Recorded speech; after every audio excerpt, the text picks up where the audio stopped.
Hello everyone, I hope you are doing well. Today's video is about Ewald sphere and its construction. हम आज evolve sphere को देखेंगे, उसकी construction को देखेंगे। This is a requested video. और इसको स्टार्ट करने से पहले हम देख लेते हैं कुछ की वर्ड्स, की टर्म्स जिनको हम स्टडी करेंगे ताकि आपको पता चल जाए कि इसका रेफरेंस किससे है। So it is related to X ray diffraction from crystals. ठीक है, क्रिस्टल से जो एक्स-रे डायफ्रैक्शन की जाती है उसके रिलेटेड है ये टॉपिक। इवॉल्व स्फीयर उसमें इन्वॉल्व होता है। और इसके अलावा will see Bragg's law here. Okay, और उसके अलावा लाउस कंडीशन या लाउस इक्वेशन जो है वो भी। अब Bragg's law and Laue condition both of them are equivalent, same ही हैं। ब्रैग्स लॉ रियल स्पेस में यूज़ किया जाता है, ठीक है, जबकि लाउस कंडीशन जो है इक्विवेलेंटली रेसिप्रोकल स्पेस में हम देखते हैं। ओके, तो ब्रैग्स लॉ कुछ इक्वेशंस में हम सिंपली यूज़ कर लेते होते हैं, लेकिन ज़्यादातर जो क्रिस्टलोग्राफर्स हैं वो रेसिप्रोकल स्पेस में ही चीज़ों को डील कर रहे होते हैं, क्योंकि 1/d is a very common thing that occurs in equations. ठीक है, तो रेसिप्रोकल स्पेस में ही चीज़ों को डील करना इज़ वे मोर ईजियर और इसको ज़्यादातर यूज़ किया जाता है। तो लाउस कंडीशन जो है रेसिप्रोकल स्पेस में ब्रैग्स लॉ को ही इक्विवेलेंटली स्टेट करती है। Laue's condition and Bragg's law both of them are equivalent but spaces are different, कि ये रियल स्पेस में है, इसमें डायरेक्ट लैटिस को लिया जाता है, जबकि लाउस कंडीशन में रेसिप्रोकल लैटिस को खातिर में लाते हुए और वो सारी चीज़ें देख रहे होते हैं हम। तो लास्टली हम रेसिप्रोकल लैटिस इटसेल्फ। ओके, तो ये 4 की वर्ड्स हैं जो कि इस स्फीयर के रिलेटेड हैं। अब हम सबसे पहले इवॉल्व स्फीयर को डिफ़ाइन कर लेते हैं और उसके बाद इसकी डिटेल्स को देखते हैं, इसको स्टेप बाय स्टेप समझते हैं कि ये किस तरह से हम इसको बनाते हैं और इससे क्या क्या चीज़ें हम फिर पता कर सकते हैं, मीन्स क्या इन्फॉर्मेशन वो हमें देता है और किस तरह से देता है, वो सारी चीज़ें हम देखेंगे। तो evolve sphere is a imaginary sphere. यहाँ पे रेसिप्रोकल स्पेस को ही यूज़ किया जाता है इवॉल्व स्फीयर में, रियल स्पेस को यूज़ नहीं किया जाता, ठीक है। और रियल स्पेस इज़ समथिंग के जो क्रिस्टल एज इट इज़ है, जबकि जो रेसिप्रोकल स्पेस है ये एक हम खुद ही मैथमेटिकली अपनी आसानी के लिए इमेजिनरी मतलब ख्याली हम चीज़ें बना रहे होते हैं जो कि हमें ज़्यादा ईजी लगती हैं, इस वजह से हम उनको यूज़ कर लेते हैं। तो इवॉल्व स्फीयर एक रियल स्फीयर नहीं है जो कि क्रिस्टल के अराउंड आपको नज़र आएगा, ऐसा नहीं है ये, बल्कि हमने खुद इमेजिन किया होता है। ये खुद हम फ़र्ज़ कर लेते हैं कि ये लेट्स से क्रिस्टल है और उसके अराउंड हम एक स्फीयर को इमेजिन कर लेते हैं, ठीक है, इमेजिन कर लेते हैं। Ewald sphere is imaginary sphere of radius 1/λ। 1/λ mostly ये रेडियस यूज़ किया जाता है, या फिर 2π/λ भी यूज़ किया जाता है, बस सम क्रिस्टलोग्राफर्स डिपेंड्स कि आप किसको प्रेफर करते हो, वरना दोनों ठीक हैं, ठीक है। 1/λ भी यूज़ किया जाता है, ये भी यूज़ किया जाता है, मोस्टली बुक्स में ये मेंशन किया जाता है, कुछ बुक्स में ये मेंशन किया जाता है, ठीक है। तो आप दोनों को और करके लिख सकते हैं। And it tells us which tells us about the direction of diffracted beam. Okay, it works in reciprocal space.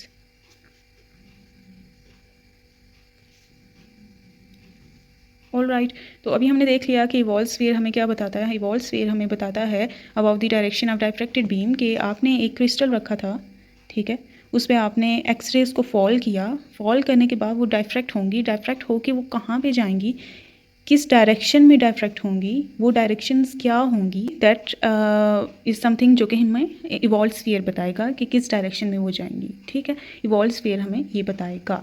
तो यहाँ तक हमने ये बस समझ लिया है कि इवॉल्व स्फीयर हमें ये सब बताएगा, कैसे बताएगा वो सारी सिचुएशन हम अभी स्टार्ट करते हैं, इसकी डिटेल हम स्टार्ट करते हैं। सो डिटेल में सबसे पहले आपको ये पता होना चाहिए कि रेसिप्रोकल वेक्टर क्या होता है, या रेसिप्रोकल लैटिस कैसे बनती है, ठीक है। वेक्टर और लैटिस समथिंग लाइक दैट। तो रेसिप्रोकल लैटिस या रेसिप्रोकल वेक्टर का कंसेप्ट सबसे पहले इवॉल्व ने ही दिया था। ही वाज द वन जिन्होंने ये कंसेप्ट दिया इन 1921, और जो कि बहुत ही एप्लीकेशन वाइज बेहतर रहा हमारे लिए। तो रेसिप्रोकल वेक्टर एक ऐसा वेक्टर हम खुद डिज़ाइन करते हैं। Reciprocal vector is a vector whose magnitude is inverse of the interplanar distance, ठीक है। इंटरप्लेनर डिस्टेंस 1/d आप कह सकते हैं, जिसके सबस्क्रिप्ट में आपने एच के और एल ज़रूर लिखना है, ठीक है, क्योंकि एक प्लेन तो नहीं होता ना, एक लैटिस में, एक डायरेक्ट लैटिस में एक प्लेन नहीं होता, बहुत सारे प्लेन्स होते हैं, हर प्लेन का अपना लैटिस रेसिप्रोकल वेक्टर होगा, ठीक है। तो डिफरेंट पॉइंट्स बन जाते हैं, फिर वो हम देखेंगे कि वो पॉइंट्स कैसे हम करते हैं। तो reciprocal vector is a vector जिसका वेक्टर है तो उसका मैग्नीट्यूड और डायरेक्शन आपने दोनों डिफाइन करने हैं। तो उसका मैग्नीट्यूड आपने डिफाइन कर दिया कि क्या होगा, वो inverse of the interplanar distance होगा, and its direction will be normal to the plane, ठीक है। तो लेट्स से एक आपके पास प्लेन है ये वाला, ठीक है, जैसे बुक ये पेज पड़ा हुआ ना ऐसा ही ये आपके पास प्लेन है, तो और लेट्स से दूसरा प्लेन ये है आपके पास इधर। तो इन दोनों के दरमियान का जो डिस्टेंस है, परपेंडिकुलर डिस्टेंस, आप वो फाइंड आउट करेंगे, उसका इन्वर्स लेंगे तो आपको उसके रेसिप्रोकल वेक्टर का मैग्नीट्यूड पता चल जाएगा। और डायरेक्शन क्या होगी कि इसके नॉर्मल वेक्टर क्या बनता है ये, तो रेसिप्रोकल वेक्टर इस प्लेन का क्या होगा, वो इस डायरेक्शन में होगा, ऊपर की तरफ, ऐसे ऊपर आ रहा होगा, ऐसे पेंसिल की डायरेक्शन में ऊपर आ रहा होगा, और उसका मैग्नीट्यूड क्या होगा 1/d आप फाइंड आउट कर लेंगे तो वो आपको मिल जाएगा उसका मैग्नीट्यूड भी। तो इस तरह से आप रेसिप्रोकल वेक्टर आपने एक बना लिया जिसे आप एच के एन एल, क्योंकि हर प्लेन, ये एक प्लेन एनालिसिस की मिलर इंडिसेस 001 है, आपके पास सैकड़ों प्लेन्स होंगे तो सैकड़ों रेसिप्रोकल वेक्टर्स होंगे।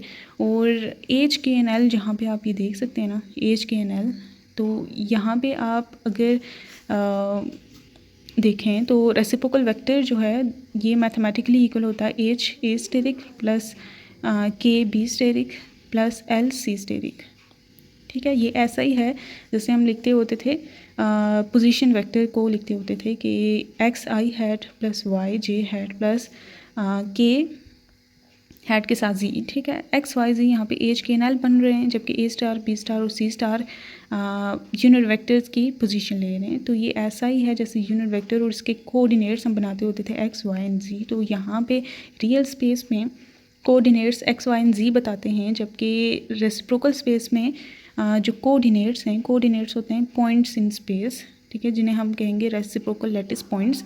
वो हमें कैसे पता चलेंगे, एच के एन एल से, ठीक है। ये जो एच के एन एल की वैल्यूज़ होंगी ना वही रेसिप्रोकल स्पेस में, लेट्स से हम एक रेसिप्रोकल स्पेस बनाते हैं, ठीक है, लैटिस बनाते हैं। तो ये let's say A star direction है, ये बी स्टार डायरेक्शन है, ये सी स्टार डायरेक्शन है, जैसे मैंने कहा था आई हैट जे हैट के हैट की जगह इन्होंने ले लिया है। और यहाँ पे जो हम पॉइंट्स लेंगे उनको हमने एच के एन एल का नाम दिया। तो यहाँ पे ओरिजिन क्या होगा 000, मिलर इंडिसेस इनके होंगे जिनके जिस प्लेन के 000 वो ओरिजिन होगा रेसिप्रोकल लैटिस का, ठीक है। और ये हो गया ओरिजिन, ठीक है।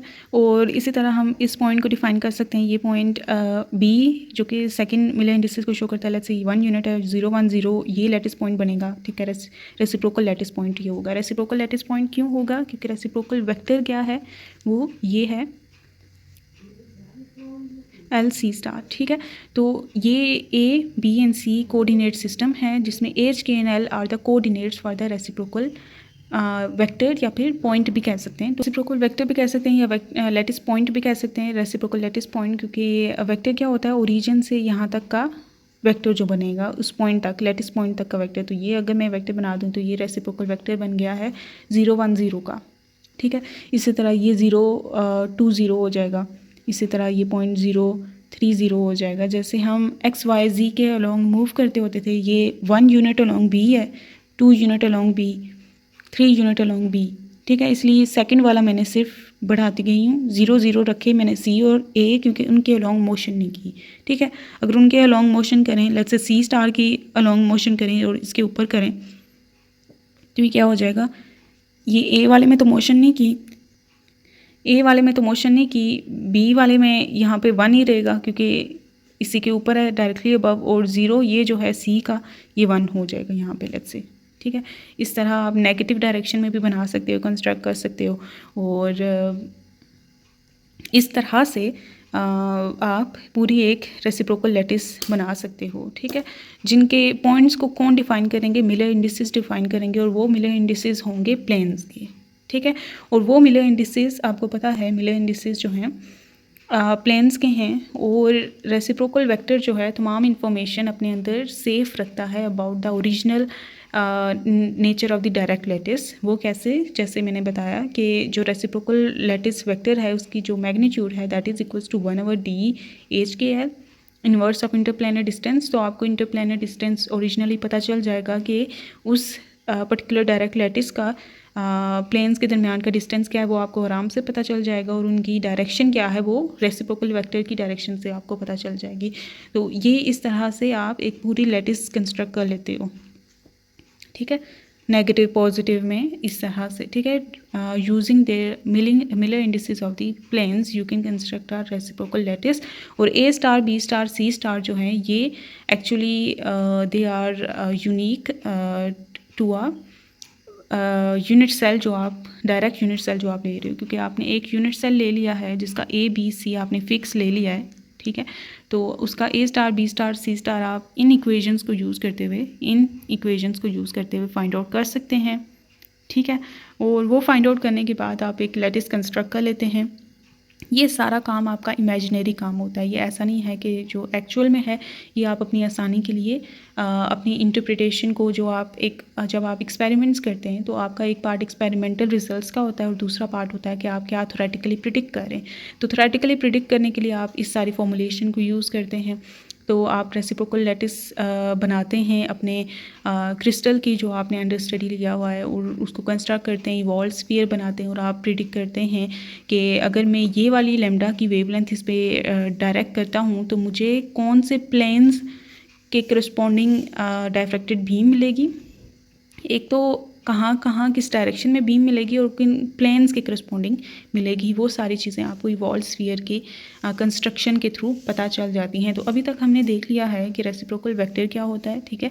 उसको हमने प्रॉपरली डिफाइन किया हुआ है अपनी आसानी के लिए। खुद से चीज़ें जो नहीं की जाती कि ये लेट्स से ये है तो ये इन प्रॉपर्टीज़ को सेटिस्फाई करना चाहिए, और उन कंडीशंस को रखते हुए आगे आप उसकी और चीज़ें फॉर्मुलेशन करते हैं। तो रेसिप्रोकल वेक्टर पे हमने दो हदें लगाई, दो कंडीशंस लगाई कि एक तो उसका magnitude inverse of interplanar distance होना चाहिए, ठीक है, एक पर्टिकुलर प्लेन के करस्पॉन्डिंग। बहुत सारे पॉइंट्स हैं ना, मींस हर एक का रेसिप्रोकल वेक्टर डिफरेंट है, ठीक है। ये एक वेक्टर हो गया, ये दूसरा हो गया, ये तीसरा हो गया, ये चौथा हो गया, ये पांचवा हो गया, बहुत सारे वेक्टर्स होते हैं। लैटिस एक ही बन गई, ठीक है, फॉर डायरेक्ट लैटिस एक ही लैटिस बनती है। करस्पॉन्डिंगली इन रेसिप्रोकल स्पेस पॉइंट्स वो डिफरेंट हो सकते हैं क्योंकि प्लेन्स भी डिफरेंट हैं। तो डायरेक्शन क्या है इनकी, perpendicular to the plane. Okay, ये हमने लगाई, और उसके बाद फॉर्मुलेशन की जिनकी वीडियोस आपको चैनल में मिल जाएंगी। सॉलिड स्टेट फिजिक्स 2 में आई थिंक हैं या 1 में आई थिंक, तो मैं उस प्लेलिस्ट का डिस्क्रिप्शन बॉक्स में लिंक दे दूँगी, तो कुछ वीडियोस भी लिंक कर दूँगी, आप उन्हें देखना। अगर कुछ प्रूव्स जो रेसिप्रोकल लैटिस के रिलेटेड आपको बहुत हेल्पफुल रहेंगे, जैसे ये वाला प्रूव हो गया और डिफरेंट चीज़ें भी। तो उसके बाद हमने ये लैटिस कंस्ट्रक्ट की है जिसमें ए star, B star, C star हमने एक इनके वेक्टर्स लिए हैं, यूनिट वेक्टर्स, और ये इनके हमने कंस्ट्रक्ट कर दिए पॉइंट्स जिनको आप नेगेटिव डायरेक्शन में और डायरेक्शन में भी कंस्ट्रक्ट कर सकते हैं। अभी हम इतना कर चुके हैं, रेसिप्रोकल वेक्टर के बारे में और लैटिस के बारे में पता चल चुका है। तो नेक्स्ट हम ब्रैग्स लॉ को देख लेते हैं। ब्रैग्स लॉ हमें बहुत पहले से पता है कि ब्रैग्स लॉ हमें जब भी एक्स रे डिफ्रैक्शन होती है तो ब्रैग्स लॉ को हम यूज़ करते हैं। सो 2d sin theta equals n lambda, जिसमें d जो है वो इंटरप्लेनर डिस्टेंस है। तो इंटरप्लेनर डिस्टेंस कौन सा प्लेन आप ले रहे हैं ये भी डिपेंड करता है। एच के एन एल आप इसके साथ सब्सक्रिप्ट में लगाएंगे, ठीक है। तो हर प्लेन के लिए डी डिफरेंट है, एंड उसका थीटा भी डिफरेंट होगा। थीटा के साथ भी एच के एन एल करें, ठीक है। तो लेट्स से एक प्लेन है ना, इस प्लेन को अगर आप स्टडी कर रहे हैं तो इसका डी यहाँ पे होगा और इसी के करस्पॉन्डिंग थीटा आएगा। तो अगर किसी और से भी डायफ्रैक्शन मिली है तो उसका डी भी डिफरेंट फिर और थीटा भी डिफरेंट। तो वो बार बार सेपरेटली हर प्लेन के लिए किया जाता है। पहले एक प्लेन के लिए किया, ठीक है, फिर दूसरे के लिए किया, फिर तीसरे के लिए किया, फिर चौथे के लिए किया। जिस के लिए ब्रैग्स लॉ सेटिस्फाई कर जाएगा उससे फिर हमें मतलब डायफ्रैक्शन बीम मिलेगी, ठीक है। तो ये एक लंबा सा प्रोसेस हो जाता है कि हर प्लेन के लिए हम कैसे चेक कर सकते हैं जबकि यहाँ पे इनफाइनाइट प्लेन्स हैं, ठीक है, ऐसा पॉसिबल नहीं होता। तो ये इवॉल्व स्फीयर इस डिफ़िकल्टी को रिड्यूस कर देता है। तो मोस्टली हम फर्स्ट ऑर्डर डायफ्रैक्शन लेते हैं तो n=1 ले लेते हैं, ठीक है। फिलहाल के लिए n=1 लेते हैं, फर्स्ट ऑर्डर डायफ्रैक्शन लेते हैं। तो 2d sin थीटा हमारे पास आ जाएगा। एच के एन इनके साथ सब्सक्रिप्ट में लिख दें आप, इक्वल्स लैम्डा, ठीक है। साइन थीटा को एक तरफ रखते हैं और चीज़ों को दूसरी तरफ ले जाते हैं तो लैम्डा बाय 2d आ जाएगा, ठीक है। तो हमारे पास sine theta H K L आ चुका है, that is equals to lambda by 2d H K L. ठीक है, एच के एल लिखना इम्पॉर्टेंट है क्योंकि अगर आप एक प्लेन को कंसिडर कर रहे हो तो एक प्लेन के लिए इंटरप्लेनर डिस्टेंस एक तरह का होगा और उसी के करस्पॉन्डिंग थीटा होगा, दूसरे प्लेन के लिए डिफरेंट होगा। ठीक है, डी बी और थीटा बी। तो इसलिए ये सब्सक्रिप्ट हम यूज़ करना स्टार्ट कर चुके हैं क्योंकि एफएससी में ये डिटेल्स नीडेड नहीं होती, लेकिन अभी क्योंकि हम हायर लेवल में ज़्यादा इसे डिटेल में पढ़ रहे हैं तो आपको इस सब्सक्रिप्ट को कंटिन्यू रखना है। मैं अगर नहीं रखती तो इसलिए ताकि कैलकुलेशन में लिखने में वो थोड़ा क्लियर रहे, वरना लिखना इसको इम्पोर्टेंट ही है। तो मैं 1/d को सेपरेट कर लेती हूँ। ठीक है, 1/d को सेपरेट कर लेती हूँ और ये लैम्डा बाई 2 को मैंने सेपरेट कर लिया। ओके, और अभी जो मैं करने जा रही हूँ वो यही है कि क्योंकि मैंने बताया कि हम Bragg's law which is in direct space, ठीक है, रियल स्पेस में वो लॉ एप्लीकेबल है, तो हम उसको मूव कर रहे हैं टूवर्ड्स द रेसिप्रोकल स्पेस। तो यहाँ पे रेसिप्रोकल टाइप का ही सिचुएशन अब हम फॉर्म कर रहे हैं। आप देख सकते हैं 1/d ये एक जी वेक्टर का मैग्नीट्यूड है। ठीक है, रेसिप्रोकल वेक्टर का मैग्नीट्यूड है और रेसिप्रोकल वेक्टर को हमने डिफ़ाइन किया हुआ था। तो आई होप वो जिस तरह से मैंने डिफ़ाइन किया वो सारी चीज़ें बताई वो आपको क्लियर हैं। और उसके अलावा रेसिप्रोकल वेक्टर और लैटिस पे हम डिटेल वीडियो एक और भी बना देंगे जिसमें हम all about reciprocal vector lattice discuss करेंगे। अगर आपको कन्फ्यूजन है तो यहाँ पे मैंने एज़ मच डिटेल नहीं ऐड की क्योंकि वो that is not the point of the video. हम इवॉल्व्ड स्फीयर को देख रहे हैं तो उसमें मैंने जस्ट उसको इतना बताया जितना मतलब रिवाइज़ करने के लिए नीडेड हो। तो लैम्डा बाई 2 को हम अगर इन्वर्स फॉर्म में डिनोमिनेटर में लिखना चाहें तो इसका इन्वर्स आ जाएगा। लैम्डा बाई 2 ऊपर है तो इन्वर्स में लिखेंगे तो 2 बाई लैम्डा डिनोमिनेटर में लिख देंगे। तो यहाँ पे हम देख सकते हैं sine theta H K L that is equals to 1/d H K L divide by 2 by lambda. अब यहाँ पे आप देखें तो ये जो साइन थीटा है we know that from trigonometry that for right angle triangles, अगर आपके पास राइट एंगल्ड ट्राइंगल हो, ठीक है, तो उसमें साइन थीटा जो है that is equals to perpendicular और हाइपोटेनियस। ठीक है, ये सिर्फ राइट एंगल ट्राइंगल के लिए ही ट्रू होता है। अगर राइट एंगल ट्राइंगल नहीं है तो उसके लिए आप ये रेशो नहीं लिख सकते as to be equal to sine of theta. ठीक है, तो वो लेट्स से अगर मैं रफ सा आपको बताऊं कि right angle triangle let's say एक ये है, ठीक है, जिसमें राइट एंगल ये परपेंडिकुलर है। ठीक है, राइट एंगल के साथ की जो लेंथ होती है ये परपेंडिकुलर है, ये बेस है। ठीक है, और ये एंगल थीटा है। ओके, जिस एंगल का साइन आप देख रहे होते हैं, ठीक है, वो हमेशा परपेंडिकुलर के सामने का एंगल होता है। ठीक है, परपेंडिकुलर के सामने का जो एंगल होता है वो थीटा होता है जिसका आप ले रहे होंगे साइन या कॉज ले रहे होंगे। वरना बेस ये भी यूज़ की जा सकती थी, तब यूज़ की जा सकती थी बेस जब ये परपेंडिकुलर होता और ये वाला एंगल थीटा आप ले रहे होते अंडर स्टडी वो ले रहे होते। तो ये डिपेंड करता है आप एंगल कौन सा ले रहे हो तो उसके मुताबिक से आप नेम करते हो। ठीक है, दीज आर जस्ट नेम्स, और कोई सिचुएशन नहीं है। तो परपेंडिकुलर के सामने का एंगल हमेशा थीटा होता है। ठीक है, जिसका आप ट्रिग्नोमेट्रिक रेशो फाइंड आउट कर रहे होते हो। ओके, तो ये परपेंडिकुलर अगर मैंने नेम कर दिया है तो उसके सामने का एंगल थीटा होगा जिसका हम साइन निकाल रहे हैं। ठीक है, दिस इज़ बेस परपेंडिकुलर, ये हाइपोटेनियस हो जाएगा। ठीक है, ये मैंने इसलिए रिवाइज़ करवाई क्योंकि सिचुएशन को मैं यहाँ पे इसलिए डिस्कस कर रही हूँ क्योंकि हम ज्योमेट्रिकल रिप्रेजेंटेशन करना चाहते हैं ब्रैग्स लॉ की। ठीक है, तो ज्योमेट्रिकल रिप्रेजेंटेशन की तरफ लेके जाने के लिए मैं यहाँ पे ये मुमासलत कर रही हूँ और सिमिलैरिटी डेवलप कर रही हूँ कि एक राइट एंगल ट्राइंगल के लिए हम ये सिचुएशन लिख सकते हैं।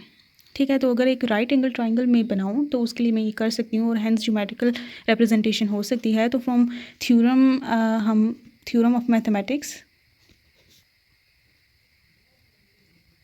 we know that and triangle inscribed, एक ट्राइंगल जो कि सर्कल के इनसाइड इंस्क्रिप्ट किया जाए with its hypotenuse along the diameter of the circle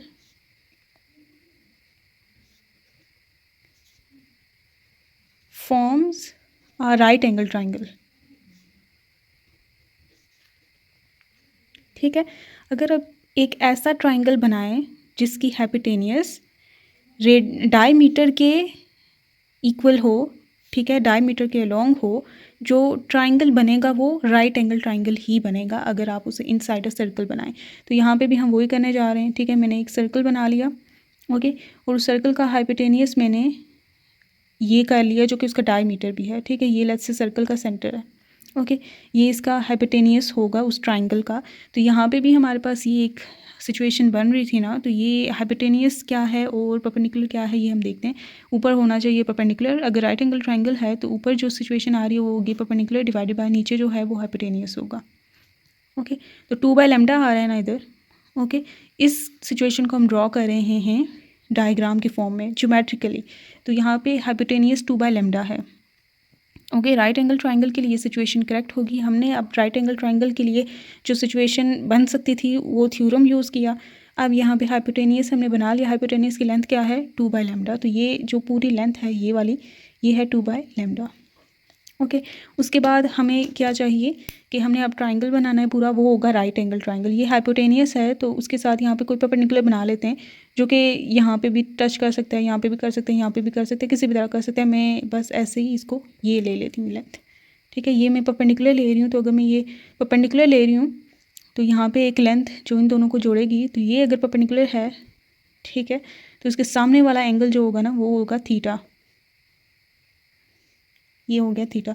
ये क्योंकि परपेंडिकुलर है और यहाँ पे 90 डिग्री एंगल है, यू कैन सी हियर, ये परपेंडिकुलर है, परपेंडिकुलर के सामने वाला एंगल थीटा होगा, वो क्या है? थीटा HKL है, ये वाला, ओके। तो हमने इस सिचुएशन से डायग्राम बनाई है जो कि ये है हाइपोटेनियस, ये है परपेंडिकुलर, और परपेंडिकुलर के सामने वाला एंगल होगा थीटा। तो ये परपेंडिकुलर है, परपेंडिकुलर की लेंथ हमें यहाँ पे क्या मिल रही है? 1/DHKL। तो इसकी लेंथ क्या है? 1/DHKL which is equals to the reciprocal vector का magnitude, okay, you got it. G जिसके सब्सक्रिप्ट में भी अक्सर HKL लिख देते होते हैं, तो ये इसके मैग्नीट्यूड के इक्वल है। ये सिंपल जी जो कि अनबोल्ड फॉर्म में होता है जी, तो ये रेसिप्रोकल वेक्टर के इक्वल है ना, ये वाला। तो ये है 2/λ, और ये हमने ऐसे ही एक ट्राइंगल को कंप्लीट करने के लिए बनाया, और सच दैट कि एक एंगल थीटा HKL इसके सामने बन रहा है, परपेंडिकुलर के सामने। तो sine of theta HKL will be equals to perpendicular which is this divided by the hypotenuse which is this, okay. तो यहाँ पे हम देख चुके हैं कि ये एक ज्योमेट्रिकल रिप्रेजेंटेशन हो चुकी है। अब हम इसको लेके चलते हैं कि यहाँ से अगर मैं एक वेक्टर बनाऊँ ना, यहाँ से लाइन लूँ, यहाँ तक लेके जाऊँ, ठीक है, एक और ट्राइंगल बन जाएगा। तो अगर ये एंगल थीटा HKL है तो ये वाला angle double the theta HKL होगा, सो 2 थीटा HKL होगा ये एंगल, ठीक है। ये वाला एंगल 2 थीटा HKL होगा। ये HKL है तो यहाँ सेंटर से मैं यहाँ तक एक लाइन लेके जाऊँ तो ये एक और ट्राइंगल बन गया ना, तो ये वाला जो एंगल है ना ये 2 थीटा HKL होगा, ओके। तो इसका प्रूफ ये अभी नीडेड नहीं है, मतलब प्रूफ करना is not important hair. Mathematically आप इसे बहुत इजीली प्रूफ कर सकते हैं, तो क्योंकि बहुत सारे एंगल्स हैं जो आपको यहाँ पे नॉन हैं, ये भी एंगल आप सारे कर सकते हैं बहुत आसानी से। तो है यहाँ पे ये एंगल थीटा HKL और ये एंगल 2 थीटा HKL। यहाँ तक हमारा मोस्ट ऑफ द पार्ट हो चुका है। अब हम इवॉल्व्ड स्फीयर की तरफ ही जा रहे हैं कि किस तरह से उसकी कंस्ट्रक्शन हुई है। हम ब्रैग्स लॉ से रेसिप्रोकल वेरिएबल तक पहुँच चुके हैं विच इज़ जी, ठीक है, वहाँ तक हम पहुँच चुके हैं। अब ये जो सर्कल है इसका डायमीटर 2/λ है, ओके। हाइपोटेनियस 2/λ है मींस डायमीटर, क्योंकि हमने अभी बताया था कि हाइपोटेनियस एज डायमीटर होगा। तो डायमीटर अगर 2/λ है तो उसका रेडियस क्या होगा? डायमीटर का हाफ, ठीक है। तो 2/λ का हाफ करें, 2 और 2 कैंसिल हो जाएगा, तो ये 1/λ बन जाएगा। तो आपने अभी ये जो सर्कल बनाया है उसका रेडियस क्या है? 1/λ है, ओके। तो ये जैसे मैंने बताया था, Ewald sphere is a sphere with radius 1/λ, ठीक है, जिसका रेडियस 1/λ है। तो आप देख सकते हैं कि किस तरह से 1/λ इसका रेडियस बन चुका है। This is its radius. तो ये डायग्राम क्या है? ये डायग्राम है सिंपली ब्रैग्स लॉ, ठीक है। तो डायफ्रैक्शन हमें कब मिलेगी? ठीक है, हमें डायफ्रैक्टेड बीम कब मिलेगी? किसी भी एंगल थीटा पे मिलेगी जब ब्रैग्स लॉ हमें सेटिस्फाई होगा, ठीक है। ब्रैग्स लॉ सेटिस्फाई होगा तो आपको डायफ्रैक्टेड बीम मिलेगी, और वो डायफ्रैक्टेड बीम कहाँ पे जा रही है? तो अगर हम वो देखना चाहें तो लेट्स से ये वाली जो डायरेक्शन है वो इंसिडेंट बीम की डायरेक्शन है, ओके, सी ए इंसिडेंट बीम की डायरेक्शन है, तो जो डायफ्रैक्टेड बीम है वो हमें पता है कि वो डायफ्रैक्ट होती है by total angle 2 theta. Diffraction angle जिसे हम कहते हैं वो 2 थीटा होता है, ठीक है। तो 2 थीटा पे कौन सी लाइन है, 2 थीटा के एंगल पे कौन सी लाइन है, वो ये लाइन है, ठीक है। तो ये अगर इंसिडेंट बीम है या फिर आप कह सकते हैं एक्स रे है, तो ये जो ए बी रे बनेगी ना, ये है डायफ्रैक्टेड बीम। और देख सकते हैं कि ब्रैग्स लॉ ने हमें बताया कि डायफ्रैक्टेड बीम किस डायरेक्शन में होगी। वो अगर इंसिडेंट रे इस तरफ है तो डायफ्रैक्टेड बीम ये 2 थीटा एंगल पे डायफ्रैक्ट होगी, ये ऐसे जा रही होगी। अब ये जो बना है ना, इसको हम कहते हैं इवॉल्व्ड स्फीयर, ठीक है। और ये जो वेक्टर है ये जी वेक्टर है, और ये चीज़ें एज इट इज़ जब सेटिस्फाई होंगी तब ही आपको डायफ्रैक्शन बीम मिलेगी इस डायरेक्शन में, ठीक है। और ये तब ही हो सकता है जब हाइपोटेनियस, ओके, और ये वाला जो वेक्टर है वो जी वेक्टर हो, ठीक है। ये हाइपोटेनियस अगर 2/λ है और ये जो वेक्टर है ये अगर जी वेक्टर है, ओके, ये वाला वेक्टर अगर जी वेक्टर है और ये हाइपोटेनियस जो है वो 2/λ है, तब ही ब्रैग्स लॉ सेटिस्फाई करेगा, ओके। और तब ही आपको डायफ्रैक्शन बीम मिलेगी इस डायरेक्शन में, या किसी भी, मतलब आप अगर ऐसा बना रहे हो फिर भी, या जैसे भी बना रहे हो, मतलब आपको डायफ्रैक्शन बीम मिलेगी किसी एंगल 2 थीटा पे तब ही मिलेगी जब ये जो है ये 2/λ हो इसका डायमीटर, और ये जो वेक्टर है वो जी वेक्टर ही हो, ठीक है।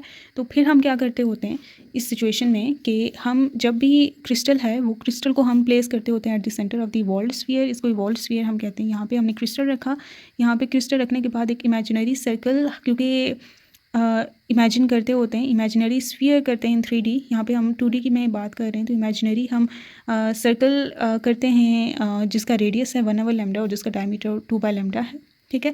इमेजिन कर लेते हैं इसके अबाउट, ये चीज़ हमने फिक्स कर दी क्योंकि लैम्डा क्या है, एक्सरे की वेवलेंथ जो कि हम खुद दे रहे होते हैं एक्सरे, तो हमें वो पता है, ठीक है। तो एक चीज़ तो सेटिस्फाई होगी कि 1/λ या 2/λ ये डायमीटर हाइपोटेनियस हमने दे दिया। दूसरी चीज़ क्या सेटिस्फाई होनी चाहिए, जी वेक्टर का होना ऑन इवॉल्व्ड स्फीयर, ठीक है। अगर जी वेक्टर इस पॉइंट को, ये जो फाइनल पॉइंट होता है, ये हमने ओरिजिन ओ को ओरिजिन अगर हम ले लें लैटिस का, रेसिप्रोकल लैटिस का, ठीक है, रेसिप्रोकल लैटिस का अगर ओरिजिन ले लें तो ये जो वेक्टर बना है इसे हम रेसिप्रोकल वेक्टर कहेंगे, और ये जहाँ पे एंड होता है इस पॉइंट को लैटिस पॉइंट कहते हैं हम, रेसिप्रोकल लैटिस पॉइंट, ठीक है। ये जैसे मैंने स्टार्ट में आपको समझाया था कि अगर ये ओरिजिन से आप किसी पॉइंट तक का वेक्टर खींचेंगे वो रेसिप्रोकल लैटिस वेक्टर बनेगा, और ये पॉइंट जिस पे वो एंड होगा उसे लैटिस पॉइंट कहेंगे, रेसिप्रोकल लैटिस पॉइंट, ठीक है। तो इवॉल्व्ड स्फीयर तो हमने फिक्स कर दिया, उसके साथ साथ अगर रेसिप्रोकल लैटिस पॉइंट भी इवॉल्व्ड स्फीयर पे लाई कर रहा है, ठीक है, वो लाई कर रहा है, तो क्या होगा, आपको उस पॉइंट पे, उसी पॉइंट पे, क्योंकि आप देख सकते हैं यहाँ से ये डायरेक्शन बीम की डायरेक्शन है और इस पॉइंट से वो पास कर रही है, इंटरसेक्ट कर रही है, तो आपको इस पॉइंट पे रेसिप्रोकल लैटिस पॉइंट पे डायरेक्शन मिलेगी, बीम मिलेगी, अगर ये पॉइंट इवॉल्व्ड स्फीयर पे लाई कर रहा है। अगर लाई नहीं कर रहा, ठीक है, लेट्स से ये आउटसाइड पे है, ठीक है, तो ये वाली सिचुएशन सेटिस्फाई नहीं करेगी। ये अगर आउटसाइड पे लाई कर रहा है तो आपका ब्रैग्स लॉ सेटिस्फाई नहीं करेगा, क्योंकि इन दैट केस आपका जो ये आप यहाँ पे बेशक ये लैटिस पॉइंट भी है, ठीक है, यहाँ से आप अपना ट्राइंगल बना भी लें तो ये राइट एंगल ट्राइंगल नहीं बनेगा, ठीक है। और ये sine theta equals perpendicular hypotenuse आप लगा नहीं सकते, वो चीज़ सेटिस्फाई नहीं होगी, ठीक है, अगर वो आउटसाइड द सर्कल लाई कर रहा है, ओके। तो ये सिचुएशन सिर्फ यहाँ पे सर्कल पे ही आ सकती है, अगर वो उस सर्कल पे लाई कर रही है, या फिर अगर स्फीयर है तो स्फीयर पे अगर रेसिप्रोकल लैटिस पॉइंट लाई कर रहा है, ठीक है। तो और वो स्फीयर क्या है, इवॉल्व्ड स्फीयर है। इवॉल्व्ड स्फीयर विल रेडियस 1/λ, ठीक है। कोई ऐसा वैसा स्फीयर नहीं, कोई भी आपने नहीं ले लेना, बल्कि वो वाला स्फीयर जिसका रेडियस 1/λ है, ठीक है। अगर उसकी सरफेस पे रेसिप्रोकल लैटिस पॉइंट लाई कर रहा है तो उस पॉइंट पे आपको डायफ्रैक्शन बीम मिलेगी। एक टाइम पे more than one reciprocal lattice point भी सर्कल पे या स्फीयर पे लाई कर सकते हैं, ठीक है। जहाँ जितने पॉइंट्स लाई कर रहे होंगे वॉल स्फीयर पे उतनी ही आपको डायफ्रैक्शन बीम्स मिलेंगी, ठीक है। ये अब इस पॉइंट पे जो आपका जी वेक्टर है वो एक पर्टिकुलर होगा, एक पर्टिकुलर प्लेन के करस्पॉन्डिंग, ठीक है। एक जी आपको यहाँ पे पॉइंट पे डायफ्रैक्शन मिल रही है, कोई एक और पॉइंट लेट्स से यहाँ पे ये भी इवॉल्व्ड स्फीयर पे आ रहा है, तो इसका आप अलग से वेक्टर बनाएं, ठीक है। एक और भी पॉइंट लाकर इसका अलग से वेक्टर बनाए, इन सब के एज के एनएल डिफरेंट है ना, तो इट मीन्स के ये किसी और प्लेन से आपको कंस्ट्रक्टिव इंटरफेरेंस मिली है और बीम मिली है, ये किसी और प्लेन से और ये किसी और प्लेन से, ठीक है। इनके जी वेक्टर भी करस्पॉन्डिंगली डिफरेंट होंगे और आपको स्क्रीन पे इसी करस्पॉन्डिंगली 2 थीटा एंगल पे जो भी इनके डायफ्रेक्शन एंगल बनते हैं सबके थीटा भी तो डिफरेंट होंगे ना, क्योंकि थीटा भी एज के एल पे डिपेंड करता है। एक प्लेन वाले के ये डिफरेंट थीटा होगा, दूसरे का डिफरेंट, तीसरे का डिफरेंट, तो स्क्रीन पे आपको डिफरेंट पोजीशंस पे स्पॉट्स मिलेंगे, ठीक है। मैक्सिमा के स्पॉट्स मिलेंगे, डायफ्रेक्शन बीम्स मिलेंगी, ओके। तो इस तरह से हमने देखा कि किस तरह के हमने ब्रैग्स लॉ को यूज़ करते हुए हम मूव किए ब्रैग्स लॉ से रेसिप्रोकल स्पेस की तरफ, ठीक है। हमने थ्योरम यूज़ किया मैथमेटिक्स का, हमने एक सर्कल लिया, स्फीयर लिया इन 3D। अगर आप बात करें 3D में आप इसका रेफरेंस दे सकते हैं, जहाँ मैंने सर्कल यूज़ किया वहाँ पे स्फीयर यूज़ कर सकते हैं। तो यहाँ पे हमने सर्कल के अंदर एक इंस्क्रिप्ट किया राइट एंगल ट्राइंगल, क्योंकि ये रेशो हमने सेटिस्फाई करवानी थी, ठीक है, ज्योमेट्रिकली।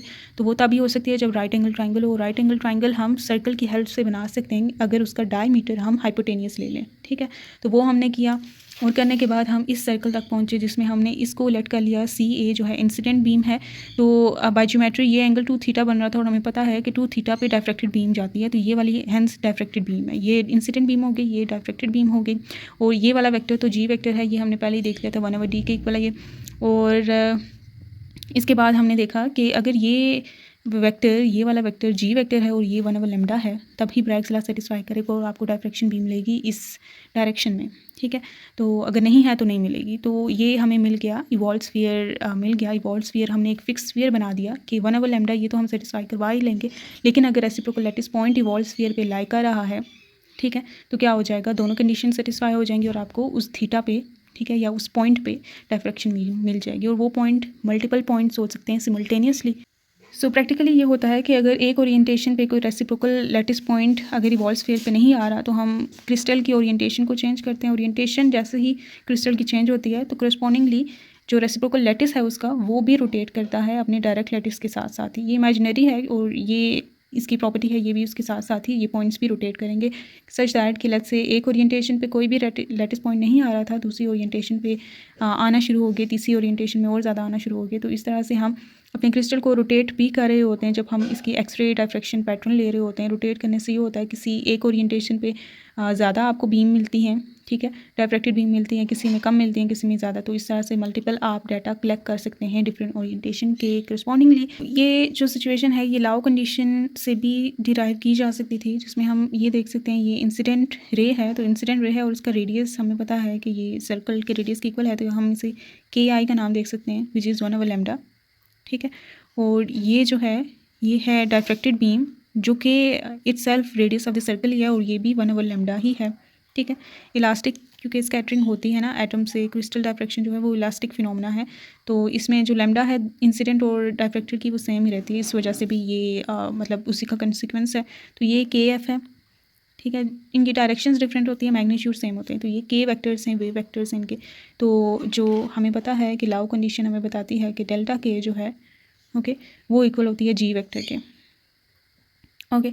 तो ये यहाँ पे इनका अगर वेक्टर सम करें, ठीक है, ये वाली रे भी तो इंसिडेंट की डायरेक्शन में ही है, तो ये भी KI है, ठीक है, ये KF है, तो इनका वेक्टर सम जो है ये बनता है और that is equals to G। ये भी हम देख सकते हैं कि ये पिक्चर भी इसी चीज़ को शो कर रही है, ठीक है। तो ये लाउ कंडीशन से भी डिराइव किया जा सकता है, ओके। ब्रैग्स लॉ से भी किया जा सकता है, इक्विवेलेंटली लाउ कंडीशन से भी किया जा सकता है, जिसमें डेल्टा के ये KI है, ये KF है और इनका अगर आप लेंगे वेक्टर सम लेंगे, ठीक है, तो ये आपके पास G के इक्वल आएगा, ठीक है। सब्ट्रैक्शन बनती है क्योंकि ये है इसका हेड, ठीक है, KI का, ओके, जो कि इसकी टेल से जुड़ा हुआ है, तो ये इन दोनों का सम बनेगा KI plus G vector, that will be equals to KF, okay. तो G vector will be equals to KF vector minus KI vector which is delta K here, okay.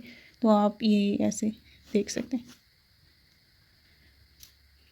तो ये लाउ कंडीशन से भी सेटिस्फाई हो सकता है। तो इवॉल्व स्फीयर का कंसेप्ट यहाँ से आता है, रेसिप्रोकल लैटिस पॉइंट का इवॉल्व स्फीयर पे होना ना होना डिसाइड करता है कि आपको डायफ्रेक्शन बीम मिलेगी या नहीं मिलेगी। जिस पॉइंट पे जो पॉइंट लाई कर रहा होगा वो जिस लोकेशन पे होगा उसी लोकेशन पे आपको डायफ्रेक्टेड बीम मिलेगी, ठीक है, उसी डायरेक्शन में आपको डायफ्रेक्टेड बीम मिलेगी।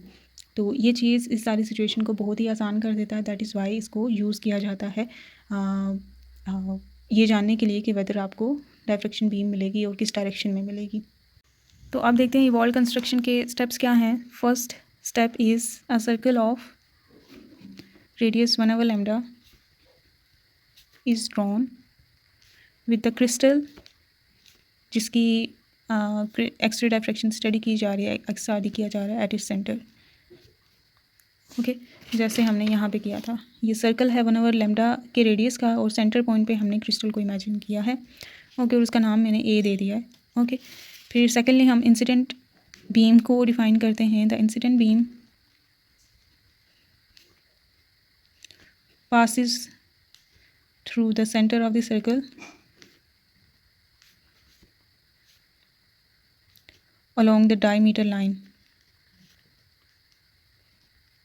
2 by lambda line। ठीक है, उस लाइन के अलोंग हमने इंसिडेंट रे को ले लिया।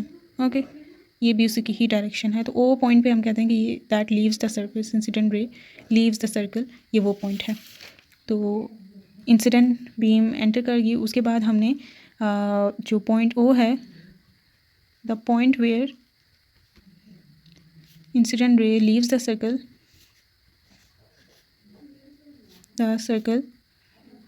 जिसे हमने ओ का नाम दिया है यहाँ पे, इस पॉइंट पे इंसिडेंट रे हम कह रहे हैं कि लीव्स द सर्कल डायरेक्शन के अकॉर्डिंगली। इस पॉइंट को हमने रेसिप्रोकल लैटिस का ओरिजिन नेम किया है। ठीक है, इसको ओरिजिन बनाया ताकि ये वेक्टर बन सके। ठीक है, और ये लैटिस पॉइंट्स बन सकें। तो ये ओरिजिन ही फिक्स रहेगा रेसिप्रोकल लैटिस का as origin of the reciprocal lattice.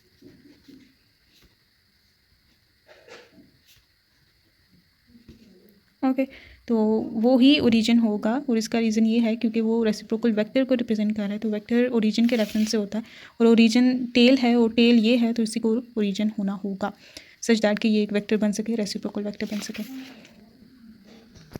तो ओरिएंटेशन नेक्स्ट हमने जैसे बात की थी कि orientation of the reciprocal lattice जो है इज़ कपल्ड डायरेक्टली, ये इफ़ेक्ट हो रही होती है with the orientation of the direct lattice.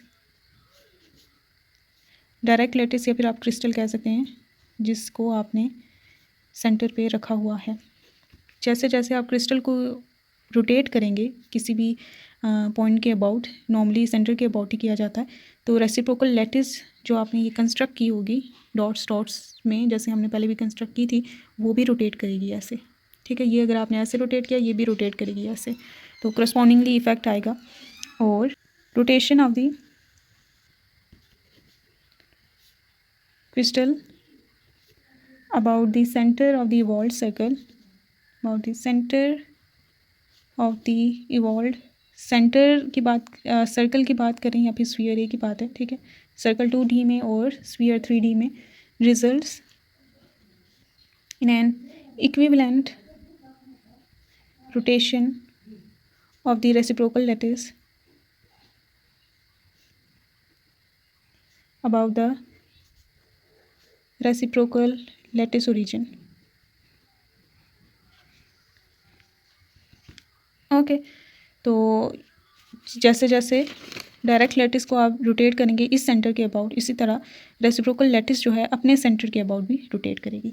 तो रोटेशन के नतीजे में ये होगा कि आपको डिफरेंट रोटेशंस पे डिफरेंट प्लेन्स जो है कंस्ट्रक्टिव इंटरफेरेंस की कंडीशन को सेटिस्फाई करेंगे या ब्रैग्स लॉ को सेटिस्फाई करेंगे, और आपको डिफरेंट ओरिएंटेशन पे डिफरेंट पैटर्न मिलेगा, डायफ्रैक्शन पैटर्न मिलेगा ऑन द स्क्रीन। ठीक है, किसी में ज़्यादा आपको स्पॉट्स मिलेंगे, किसी में कम मिलेंगे, and so on.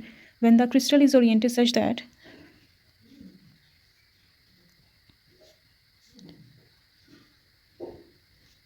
such that our reciprocal lattice point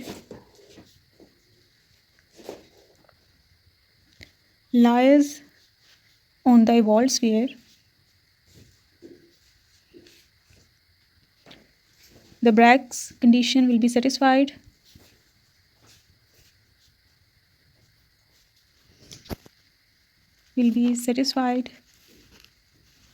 and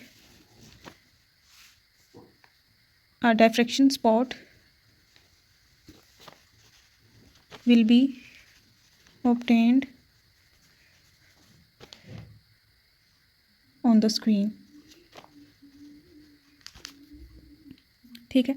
eight an Bragg angle of, Bragg angle जो है वो हाफ द डायफ्रैक्शन एंगल होता है विच इज़ थीटा, ओके। और lastly for given orientation of the crystal, it is possible that several reciprocal lattice points satisfy the Bragg equation or they may lie on the evolved sphere